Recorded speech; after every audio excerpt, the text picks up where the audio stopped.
Hello दोस्तों, नमस्कार। मैं एक बार पुनः आपका अपने यूट्यूब चैनल उपयुक्त ज्ञान एजुकेशनल चैनल पर आप सभी साथियों का, आप सभी दोस्तों का हार्दिक स्वागत करता हूं। तो जैसा कि आप सभी को पता है कि मध्य प्रदेश ITI-TO जो परीक्षा है वो बिल्कुल नज़दीक आ चुकी है, जिसको लेकर हम अपनी सीरीज जो शुरू करे हैं, जिसके माध्यम से हम MCQs के माध्यम से आपका पूरा सिलेबस कंप्लीट कराने वाले हैं। तो उसका ये पार्ट 5th लेकर मैं आपके सामने आया हूं। अगर आप इस चैनल पर नए हैं तो प्लीज़ इस चैनल को लाइक करें, सब्सक्राइब करें और वीडियो को शेयर करना ना भूलें। तो हम शुरू करते हैं। मशीन का लुब्रिकेशन किस विधि द्वारा किया जाता है? तो आप मशीन का लुब्रिकेशन किस किस विधि द्वारा करते हैं? ग्रेविटी फीड विधि द्वारा भी करते हैं, आप फोर्स फीड विधि द्वारा भी करते हैं, फ्लैश फीड विधि, उपरोक्त सभी द्वारा आप मशीन का लुब्रिकेशन करते हैं। लुब्रिकेंट में कौन सा गुण होना चाहिए? तो लुब्रिकेंट में चिकनाहट का गुण होना चाहिए। मशीनरों में प्रयुक्त स्नेहक के प्रयोग से मशीन की उत्पादन क्षमता बढ़ती है, मशीन की आयु बढ़ती है, मशीन हिस्से स्मूथ चलते हैं। उपरोक्त सभी तो उपरोक्त सभी। एल्युमिनियम की मशीनिंग करते समय डैश का कूलेंट का प्रयोग किया जाता है। तो एल्युमिनियम की मशीनिंग करते समय आप काय का उपयोग करते हैं? बायो कूलेंट का उपयोग करते हैं। कटिंग ऑयल के दो मुख्य कार्य क्या क्या होते हैं? तो टूल को ठंडा करना व धातु चिप्स को दूर करना, ये आपके कटिंग ऑयल के दो कार्य होते हैं। BIS का अभिप्राय क्या है? Bureau of Indian standard. और इसके द्वारा तेल के गाढ़ेपन का क्या पता चलता है? तो आप विस्कोसिटी के द्वारा तेल के गाढ़ेपन का पता चलता है। खराद पर मतलब लेद पर आमतौर से सोल्यूबल और पानी का जो मिश्रण होता है वो कितना लेते हैं? तो 1:20 का 1 रेशियो लेते हैं। लुब्रिकेंट का मुख्य कार्य क्या है? तो लुब्रिकेंट का आपका मुख्य कार्य क्या है? कि दो मैचिंग पार्टों के बीच के घर्षण को कम करना। कास्ट आयरन को कटिंग के लिए कौन सा लुब्रिकेंट प्रयोग किया जाता है? तो आप कास्ट आयरन कटिंग के लिए शुष्क हवा का उपयोग करते हैं। SAE 30 नंबर क्या इंगित करता है? तो आपका जो SAE 30 है ये आपका विस्कोसिटी को इंगित करता है। लुब्रिकेंट की आवश्यकता क्यों होती है? तो लुब्रिकेंट कम लोड पर मशीन को स्मूथ चलाने देने के लिए लुब्रिकेंट की आवश्यकता होती है। अब हम नेक्स्ट क्वेश्चन की ओर चलेंगे। नेक्स्ट क्वेश्चन हमारा क्या है कि सेमी लिक्विड लुब्रिकेंट का एक अच्छा उदाहरण कौन सा है? तो ग्रीस जो है सेमी लिक्विड लुब्रिकेंट का एक अच्छा उदाहरण है। ग्रेफाइट होता है, तो ग्रेफाइट आपका क्या होता है? सॉल्यूट लुब्रिकेंट होता है। बिना लुब्रिकेंट किए हुए जनरल बेयरिंग में निम्नलिखित में से कौन सी फ्रिक्शन पैदा होती है? तो आपकी ये ड्राई फ्रिक्शन पैदा होती है। ड्रिलिंग करने के लिए निम्नलिखित में से किस मटेरियल पर कटिंग ऑयल का प्रयोग नहीं किया जाता? तो आप ग्रे कास्ट आयरन पर कटिंग ऑयल का उपयोग नहीं करते। हैंड हेक्सा के द्वारा स्टील की प्रभावशाली कटिंग करने के लिए निम्नलिखित में से कौन सा कूलेंट उपयुक्त होता है? तो कटिंग ऑयल जो है वो उपयुक्त होता है। यदि लेद पर कार्य करते समय शीतलक फर्श पर बिखर जाए तो आप क्या करते हैं? तो आप सुपरवाइजर को बुलाना चाहिए, है ना, ताकि कोई फिसले ना, है ना, क्योंकि जो लुब्रिकेंट होते हैं आपके वह अधिक चिकनाहट होते हैं। जो पर शीतलक प्रयोग करते समय चुने उच्च कटिंग स्पीड का आप चयन करते हैं। और इसके बाद हम बात करते हैं कि जब कटिंग ऑयल टूल में कूलेंट तैयार करते हैं तब क्या करते हैं? सोल्यूबल ऑयल को पानी से मिलाना चाहिए। शीतलक का प्रयोग किया जाता है क्योंकि शीतलक का प्रयोग क्यों करते हैं? टूल को ठंडा करते हैं और चिप्स बाहर ले जाता है, इसलिए उसका अपन शीतलक का उपयोग करते हैं। किस उपकरण द्वारा लुब्रिकेंट की मशीन में किया जाता है? तो आप सभी विधि द्वारा लुब्रिकेंट को मशीनीकृत करते हैं।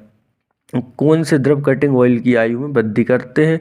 तो कटिंग ऑयल की आयु में कौन कौन वृद्धि करते हैं? कूलेंट और लुब्रिकेंट आपके कटिंग ऑयल की वृद्धि करते हैं आयु में। लुब्रिकेंट को किस प्रकार वर्गीकृत किया जाता है? तो आपका तरल और तरल ठोस उपयुक्त सभी, ये चारों प्रकार के आपके जो लुब्रिकेंट है वो अवेलेबल होते हैं। खनिज तेल कौन से होते हैं? तो खनिज तेल जो आपका मिट्टी का तेल जो है वो खनिज तेल है। चर्बी का तेल, खनिज तेल, वनस्पति तेल किस श्रेणी में आते हैं? तो ये तरल श्रेणी में आते हैं। तो हम फिर चलते हैं नेक्स्ट पेज हमारा। हम आपको और इम्पोर्टेंट क्वेश्चन बताते हैं कि गैस का तेल का प्रवाह जिस पर बेयरिंग सरफेस से स्क्वीजिंग किए बिना अधिक दाब सहन कर सकता है वह क्या कहलाता है? तो विस्कोसिटी कहलाता है। लुब्रिकेशन से क्या लाभ होता है? तो रगड़ खाने वाले भाग का तापक्रम नहीं बढ़ता और आपका वह भाग शीघ्र घिसता नहीं, बिना आवाज़ सुगमता से चलते। उपरोक्त सभी तेल को गर्म करने पर उसकी विस्कोसिटी कैसी होती है, वह घट जाती है।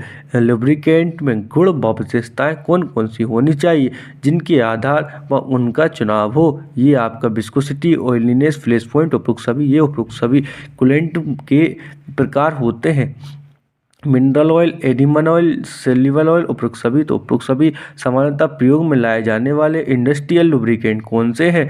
तो इंडस्ट्रियल लुब्रिकेंट कौन कौन से होते हैं, turbine oil, circulating oil, spindle oil, ये सभी आपके जो है इंडस्ट्रियल लुब्रिकेंट है। साधारणतः प्रयोग में लाए जाने वाले कटिंग फ्लूइड्स को पहचानिए। तो mineral oil, soluble oil, cutting oil, ये सब आपके कटिंग फ्लूइड्स हैं। तो ये जो आपका spring compressor type grease cup है, ये इसकी आप पहचान कीजिए कौन सा आपका spring type compressor type cup है। तो ये आपका डी जो है spring type compressor type cup है। इस तरीके के क्वेश्चन भी आपके IITO में आ सकते हैं, क्योंकि जो आपका 2018 में LP टेक्नीशियन का पेपर RRB ने कंडक्ट कराया था, उसमें भी इसी तरीके के क्वेश्चन आकृति के रूप में ऑप्शन में पूछे गए थे। ढलवा लोहे की टर्निंग के करते समय आमतौर पर काय का उपयोग करते हैं, तो अपन किसी प्रकार के सीतक प्रयोग नहीं करते, है ना। ड्रिलिंग करते समय सीतक प्रयोग नहीं किया जाता। कास्ट आयरन का उपयोग नहीं करते, कास्ट आयरन में अपन ड्रिलिंग करते समय कोई भी सीतक का उपयोग नहीं करते। टूल पॉइंट पर कटिंग तेल को पहुंचाने की मुख्य विधि कौन सी है। तो आप हाई प्रेशर जेट द्वारा टूल पॉइंट पर कटिंग तेल को पहुँचाते हैं। माइल्ड स्टील टर्न करने के लिए कौन सा शीतलक उपयोग करते हैं। तो माइल्ड स्टील टर्न करने के लिए अपन सोल्यूबल ऑयल का उपयोग करते हैं। सर्वो कट एस को पानी में मिलाना चाहिए, 5% जो है आप उसको मिला सकते हैं पानी में। इसके बाद चलते हैं नेक्स्ट क्वेश्चन की ओर। परिशुद्ध ग्राइंडिंग के लिए कटिंग ऑयल कौन सा प्रयोग करते हैं अपन। तो सिंथेटिक सोल्यूबल ऑयल का उपयोग अपन ग्राइंडिंग के लिए करते हैं।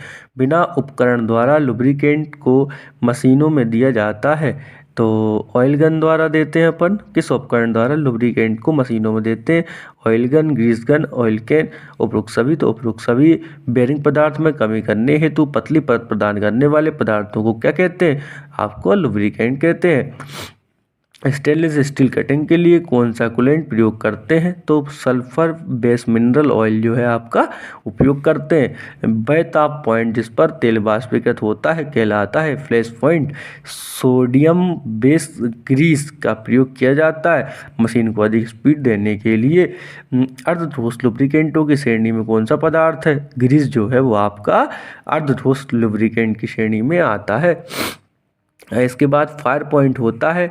तो फायर पॉइंट क्या होता है, वह तापमान जिस पर तेल जलने लगे फायर पॉइंट कहलाता है। माइल्ड स्टील पर ड्रिल करते समय प्रयोग होने वाला कटिंग फ्लूइड है, कौन सा फ्लूइड है, ये आपका जो आपका सोल्यूबल ऑयल है वो कटिंग फ्लूइड है। कॉपर या एल्युमिनियम की टेपिंग के लिए किस कूलेंट का प्रयोग किया जाता है। तो मिट्टी के तेल का उपयोग करते हैं। निम्नलिखित कूलेंटों में से किसका प्रयोग एल्युमिनियम वर्कपीस की रिमेनिंग करने के लिए किया जाता है। मिट्टी के तेल का उपयोग एल्युमिनियम वर्कपीस की रिमेनिंग करने के लिए किया जाता है। सूक्ष्म ग्राइंडिंग के लिए उचित कटिंग फ्लूइड ऑयल है। तो आप कौन सा है, शुद्ध ऑयल जो है वो आपका उचित कटिंग फ्लूइड ऑयल है। लिवनेस ग्लास लुब्रिकेटर विधि में गुरुत्वाकर्षण विधि द्वारा तेल दिया जाता है। नेक्स्ट क्वेश्चन, नेक्स्ट की ओर चलेंगे हम। ये कुछ आपके आकृति हैं, आपको बतानी है ये किस विधि है। तो ये चित्र में ये जो विधि दर्शाई गई है ये आपकी बर्म गियर बाथ ऑयलर है। इसके बाद लुब्रिकेंट में साइड फीड लुब्रिकेटर को पहचानना है। तो ये आपका साइड फीड लुब्रिकेटर है। इसके बाद बात करते हैं लुब्रिकेटर में से बिग फीड लुब्रिकेटर कौन सा है। तो ये आपका बिग फीड लुब्रिकेटर है। इसके बाद बात करते हैं बिंकली ऑयलर को पहचानिए। तो बिंकली ऑयलर कौन सा है आपका, ये आपका बिंकली ऑयलर है। इसके बाद बात करते हैं जो आपका ये छिद्र है ये किस लिए छोड़ा गया है। तो ये आपका लुब्रिकेशन के लिए छोड़ा गया है। वह न्यूनतम तापमान जिस पर लुब्रिकेंट से पर्याप्त धुआं निकलता परंतु आग नहीं निकलती वह फ्लैश पॉइंट कहलाता है ना, जिसमें धुआं निकलेगा परंतु आग नहीं लगेगी।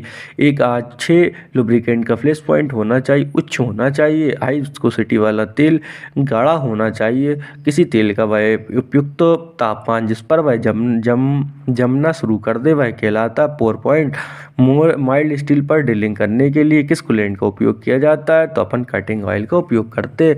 ये जो चित्र है ये आप किस तरीके का है, तो ये अपन ने पहले ही बताया। ये स्प्रिंग टाइप घिस कप है ना, स्प्रिंग कंप्रेसर टाइप घिस कप है ये। इसके बाद एल्यूमिनियम में टेपिंग करते समय अपन काय का उपयोग करते हैं, तो अपन मिट्टी के तेल का उपयोग करते हैं। हाई स्पीड स्टील पर कार्य करते समय प्रयोग किया जाता है, तो लॉर्ड ऑयल का उपयोग करते हैं। निम्न में से ये दर्शित जो लुब्रिकेटर है वह कौन सा है, तो बी कॉइलर एवं ऑयल कप है। मिनरल तेल SAE नंबरों के साथ पाए जाते हैं, नंबर अधिक होने पर तेल हो जाता है गाढ़ा। तो आपके साथ हमने आज ये जो विस्कोसिटी और ये लुब्रिकेशन के क्वेश्चन, मोस्ट इम्पोर्टेंट क्वेश्चन, लगभग 70 क्वेश्चन हमने आपके साथ डिस्कस किए। ये किसी न किसी पेपर में या ITI की विविध परीक्षाओं में आ चुके हैं, जो आपके लिए बहुत उपयोगी साबित होंगे। ये उम्मीद है आपको ये वीडियो पसंद आया होगा। यदि आपको वीडियो पसंद आया हो तो प्लीज़ इस चैनल को लाइक करें, सब्सक्राइब करें और बेल आइकन पर प्रेस करना ना भूलें। वीडियो को शेयर करना ना भूलें। जय हिंद, जय भारत।